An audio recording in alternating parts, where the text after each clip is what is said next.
What do you tell your partner when you're horny? I ask if she wants to go do laundry together. Send me an invite on Outlook.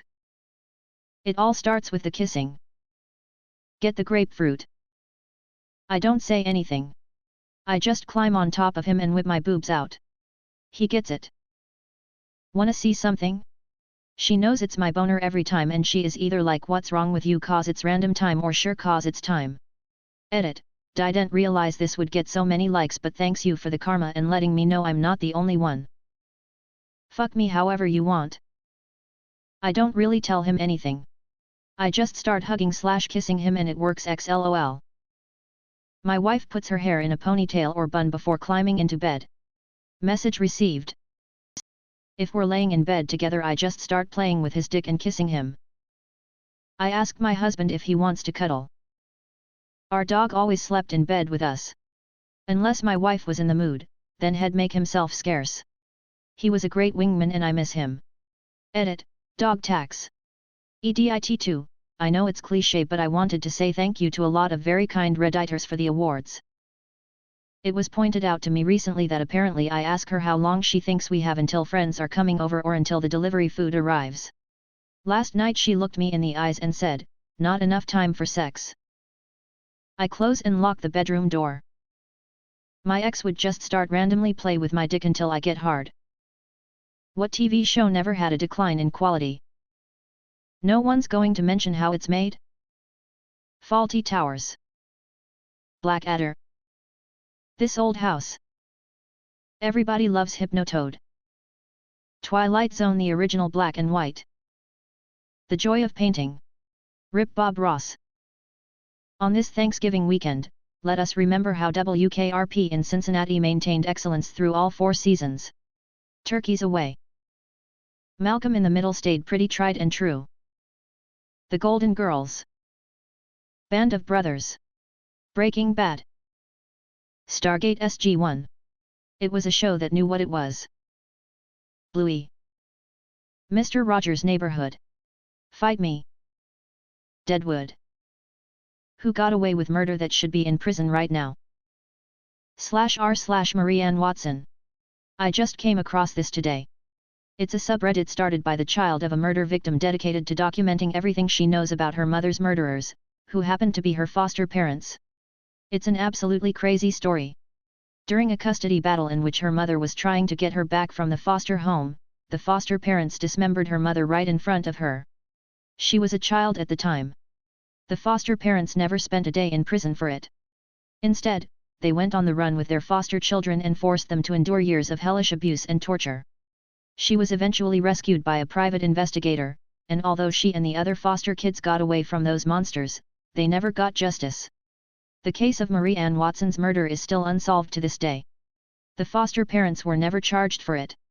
The daughter, who is an adult now, has been posting to that subreddit for a while now providing updates about the case. It's absolutely heartbreaking to see the threads from years ago where she is getting her hopes up that the case might progress, only for it to hit another wall and go cold again.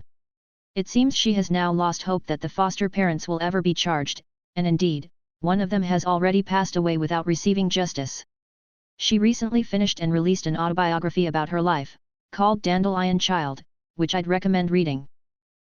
I just listened to a podcast about James Lewis, the prime suspect in the Tylenol murders.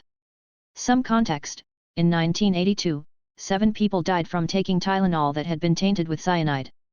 Lewis was convicted of writing a note to Tylenol's parent company, Johnson & Johnson, taking credit for the murders and demanding money make it stop, but he was never charged with the actual murders and was released from jail in 1995. Since then, it's been shown that he likely wrote the extortion letter before the first victims were discovered.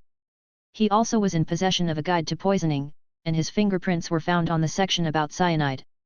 In addition, his fingerprints were found at the scene of a separate murder for which he was suspected but never charged. Karla Homolka. Issei Sagawa. Japanese guy who was obsessed with cannibalism of white women. Was studying in France, lured a fellow student over to study and have dinner. He killed her and ate her. Was caught but due to weird law technicalities between France and Japan on extradition and stuff, he got to walk free. Still is, living back in Japan. The boys who tortured and murdered Junko Furuta. David Miscavige. Where is Shelley? My dad's murderer, whoever he is, wherever he is. February 15, 1974. Police never investigated. So, that's that. Robbed and stabbed. The scum who killed Junko Furuta, they got such light sentences for the crimes they committed. Miyano was sentenced to 20 years in prison. Minato received a 5 to 7 year sentence, Watanabe a 5 to 9 year sentence, and Joe an 8 year sentence. Deplorable and despicable, they should have all had life at the very least. Bollywood star Salman Khan drove over homeless people. Don King killed 2 people, separate incidents, served less than 4 years.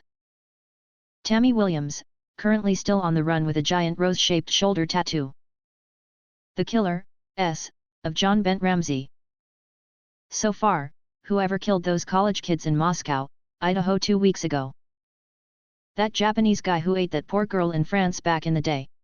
He's now a minor celebrity in Japan that's released books and, believe it or not, is also a food critic of sorts. Edit, Issei Sagawa.